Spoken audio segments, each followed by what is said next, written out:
Outnumbered overtime. Oh, Chief AB. I kind of wanted to start with the conversation that Geraldo and Meghan are having right now. So let's just jump in. It's warm. You know, Geraldo, everyone on this couch, really. I mean, I know everyone has military connections on this couch, and I think every person in our family has served in one context or another. Geraldo obviously did multiple, went on multiple deployments with many, many servicemen. I know because my brothers talked about seeing you over there. So I my just proudest achievement. And you really, how many?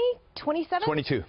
I mean, that's just Afghanistan and Iraq. That doesn't count Somalia or, you know, the territories, Gaza and so forth. And you were in with the troops. Oh, of course, of course. You didn't just parachute in, parachute out. So a lot of, I think that there was a period there, a decade, where we saw more combat deaths than any reporters. I mean, you know, you talked about your brother Ramadi. You know, I remember a pickup truck filled with dead bodies in Ramadi. God. You know, What we were talking about during the break, though, leading up to that, because I just want to emphasize that all of us respect the military, is that when Donald Trump is criticizing Senator Blumenthal, who, yes, did lie about his service, but he also criticizes people who have served. So I don't know exactly what in the military is okay. But if you're critical of him, it doesn't matter if you served or didn't serve. There will be criticism. Well, look at what happened with Brian Williams. I mean, there are some things you can't do. And the one thing you can't do is puff your military record. And so Blumenthal paid with that. He's been humiliated over that years and years now later. But the president, with all due respect, and I love him, dear friend of mine, 40-plus years, he didn't serve either.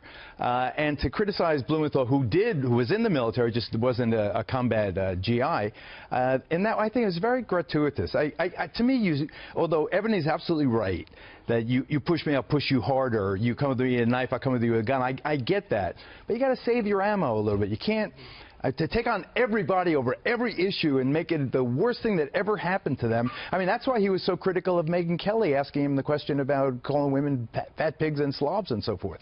Because there she was asking the first question in the first debate, and she brings up the worst thing that ever happened to him. I mean, you can't do that in life. It's just, you know, you got to let some, you know, Blumenthal, an honest guy, generally speaking. He had this meeting, and the nominee said what, obviously he said he was disheartened. He said he was demoralized. That was big news. Blumenthal was right to report it, and to then go at him and saying the worst thing that ever happened that you ever said, I'm going to cut your throat out. I mean, but you know what I think is going to happen, Geraldo? I think it's going to be a long 4 years if this is how the president handles every criticism, and I think that he will.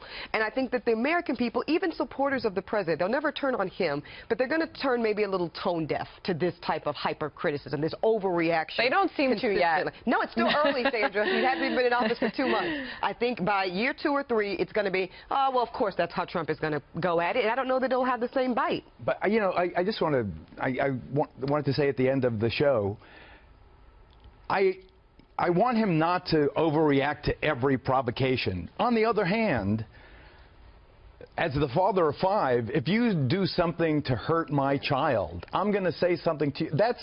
That's a whole different, you know what I mean? To me, that's bigger than Blumenthal and the Supreme Court. So can I just ask this question, because I haven't heard anybody talk about this. So this isn't just the president saying he doesn't like the way somebody treated his daughter. It's an American corporation that he's having a reaction to that's extremely negative that could affect, what, their bottom line? It actually helped them. The stock went up 2% on the day that it happened. I believe that. But you see my point. I mean, it isn't just... I completely agree with you. I've surprised myself with my raw reaction to that. I think a businessman should know better than to publicly.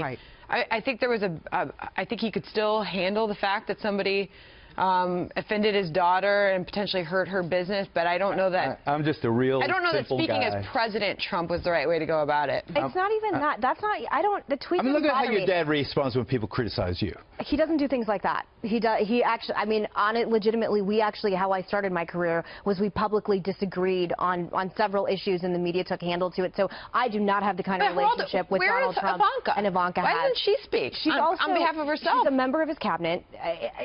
Officially. officially or I think I can unofficially, one way or answer that. another. Actually, there's a legal reason. But Kellyanne Conway going on TV and saying buy Ivanka Trump's clothes, that it's unethical. It's actually against rules if you're serving in a government position. So I watched it, and she did actually say that. Yes, like she did. I mean, I've heard people kind of paraphrase it. Doesn't bother me. I'm sorry, even though you doesn't bother paraphrase me. it, you Go out and nailed buy what she Ivanka's said. shoes. You heard it from me. I'm not in the But she's cabinet. not. Again, she's not the could say president. that. Somebody just died in a raid. A Navy SEAL just died. I don't Yes. care about these shoes. I'm sorry. It is unpresidential, and I'm sick of it. All of us here on this couch collectively have much more important things to focus on than Ivanka Trump's shoes and Nordstrom's. And if they want to turn into the Kardashians, they're well on their way to do it. Her and her business shouldn't have anything to do with the presidency. That's what you gave up now that you're living in the White House. But the point is,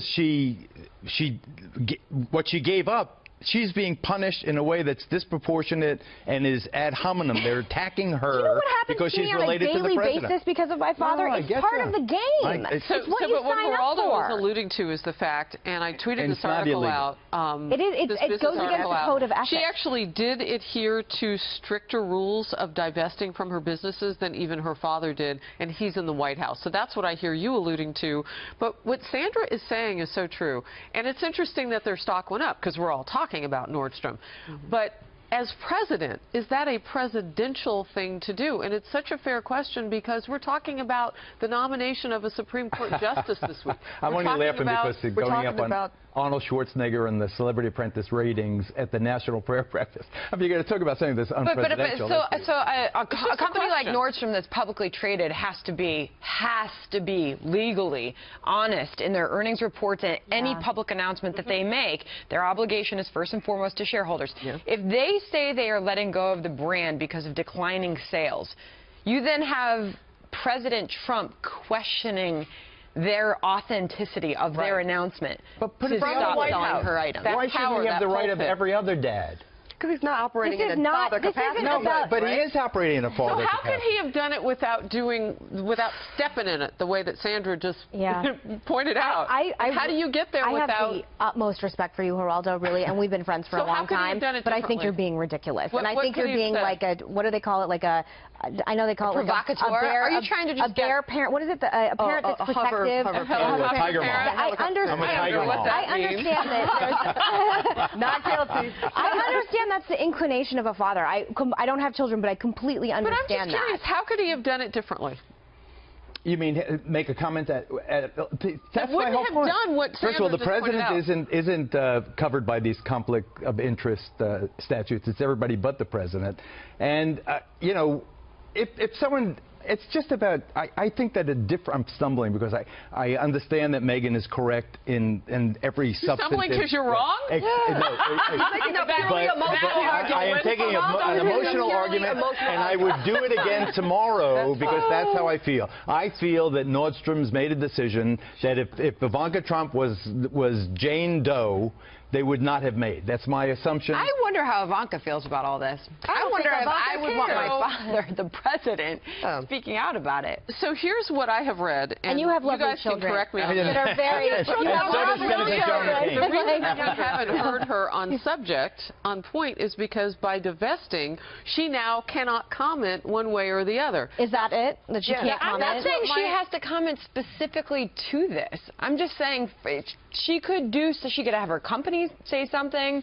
We're in a I think Ivanka Trump is more of a less emotional than her father. I think somebody's she's running more the brand. of a business professional. Oh, I think she understands better the political and financial consequence of being now brand associated with both the good and the bad of President Trump. She's definitely a lot. I mean, I would say she's a lot more savvy when it comes to things like that than her father is. But I know the issues of how the brand would be affected by his candidacy was very much on the mind of the entire family. Remember, that was Celebrity Apprentice ran right into his announcement almost.